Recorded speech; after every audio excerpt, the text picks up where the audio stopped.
제가 보기에는 이번 한일 정상회담은 오로지 국익만을 위한 결단임이라고 저는 생각합니다. 근데 계속해서 야당에서는 닥치고 발인몰이 형태를 좀 이어가고 있는데요. 과거 일본 김대중 오부치 선언에서 오부 총리와 화의를 시도하고 일본에 감사까지 표시한 김재준 전 대통령께서는 친일입니까? 민주당 의원님께서 태극기에다가 역사를 팔아서 미래를 살 수 없다고 말씀드렸는데 민주당 의원님 역사를 팔아서 정치에 이용을 하지 말았으면 하는 마음으로 말씀드립니다.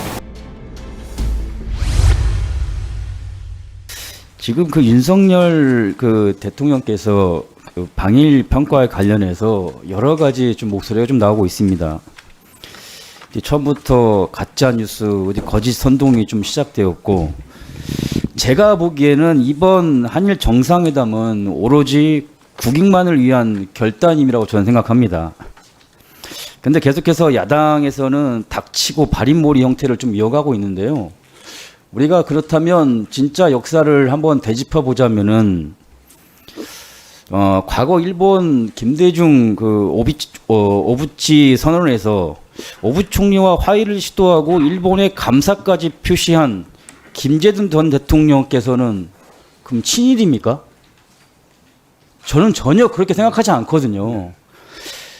이 김대중 오부치 선언이 아직까지 이렇게 얘기가 나온다는 것은 그만큼 25년 이후에 얘기가 나온다는 것은 그만큼 역사적 큰 결단을 하셨기 때문에 이렇게 얘기가 다시 한번 나온다는 거 저는 판단이 되거든요.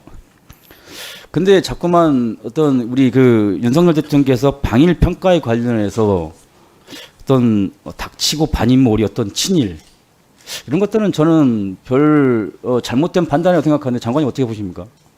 네, 이번에 그 한일 관계 새로운 역사 전진을 위한 그 윤석열 대통령의 고뇌에 찬 결단, 저는 이렇게 생각을 합니다. 네. 자, 한 번 더 저희가 되짚어 보겠습니다.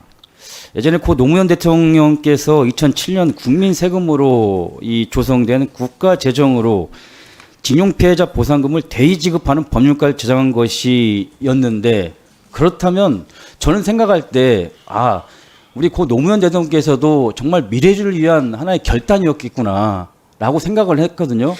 근데 과연 그런 것도 우리가 역사를 되짚어 볼 때 친일파라고 우리가 생각을 해야 될까요, 장관님?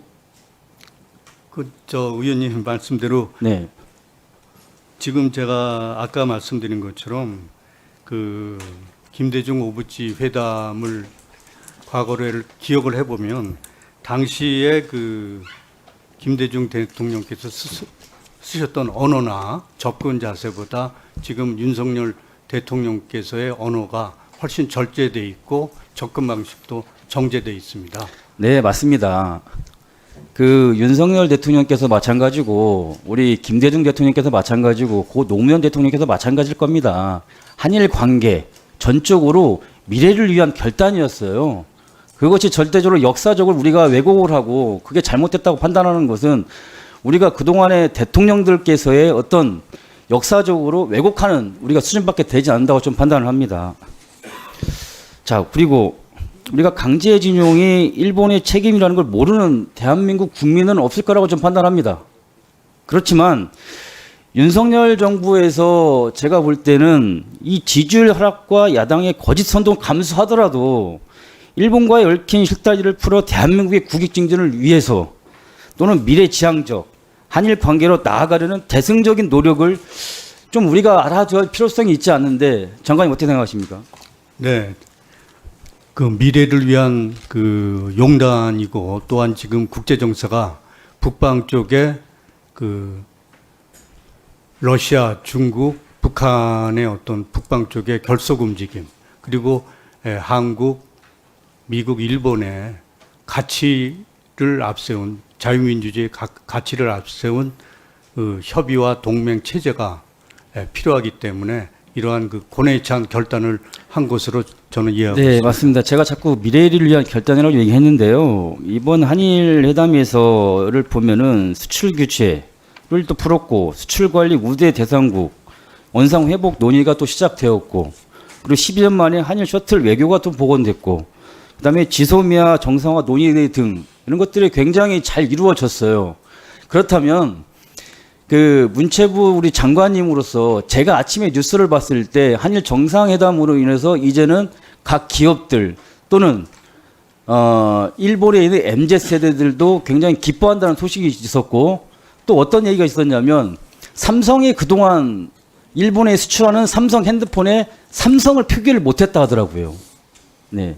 그만큼 경제적으로 큰 손실을 우리가 발했는데 이제는 한일 정상의 어떤 그 유연함이 그리고 좋은 회담이 이어져서 지금은 삼성 로고를 표기하고 제품을 판다고 하더라고요. 그렇다면 이제는 경제를 넘어서 우리가 문화 예술인들이 좀 일본에 우리가 좀 참여를 하고 또 제가 알기로는 일본에 있는 MZ 세대들도 우리 한국에 있는 K 콘텐츠 그다음에 K 컬처를 굉장히 사랑하고 좋아하는 걸로 좀 알고 있습니다.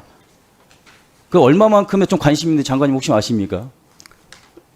네, 지금 그 일본의 그 MZ 세대는 그 K 컬처에 대해서 그 과거의 일본 J 그 컬처 이상으로 그 인기를 끈 것에 대해서 박수를 치고 있고 한국을 오고 싶어하는 나라로 우선적으로 꼽고 네. 있습니다. 알겠습니다. 자, 시간이 없어서 끝으로 제가 좀 말씀을 드리자면요. 자, 앞에 이제 민주당 의원님께서 태극기에다가 역사를 팔아서 미래를 살 수 없다고 말씀드렸는데 저는 좀 민주당 역사를 팔아서 좀 정치에 이용을 하지 말았으면 하는 마음으로 말씀드립니다. 이상입니다.